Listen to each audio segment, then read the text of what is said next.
ligasiya, sportsmanship, disiplina, amoy tinguha nila ni Governor Lyndon Barbers o ni Mayor Paul Dumlao.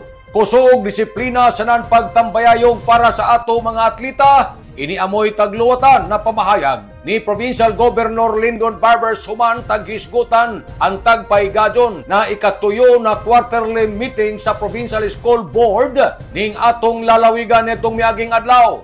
Laong ni Governor Barbers sa ato Provincial Local School Board third quarterly meeting, iban sa ato DepEd leaders, Schools Division Superintendent Karen L. Galanida sa Surigao del Norte, sanan si Schools Division Superintendent Manuel O. Caberte sa Siargao, sanan si Schools Division Superintendent Marilo Didomo sa Surigao City. Klaro karadyaw ang ila tinguhan ni Governor Barbers o ni Mayor Paul Dumlao nan pag-andam sa kabatan-unan para sa 2026 Caraga Regional Athletic Games.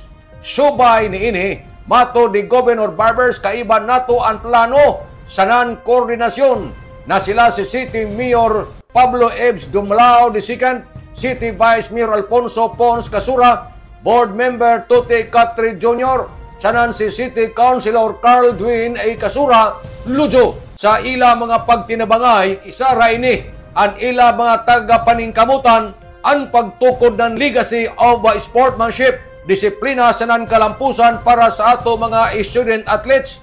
Sa maong sports program, dili ra kun talento ang ila tagpaabot, kun dili ang pagpalambo sa kinaidya, pagtuo sa kaugalingon sa pagpakabana sa tibuok komunidad. Abante ta Surigao del Norte. Nanukad gikan diri sa Kapitolyo, ini si Marictioners Marcon Sim Vlogs, Mario Conales Simurlan Mulaong. Salamat, maradyo na adlaw, natong tanan.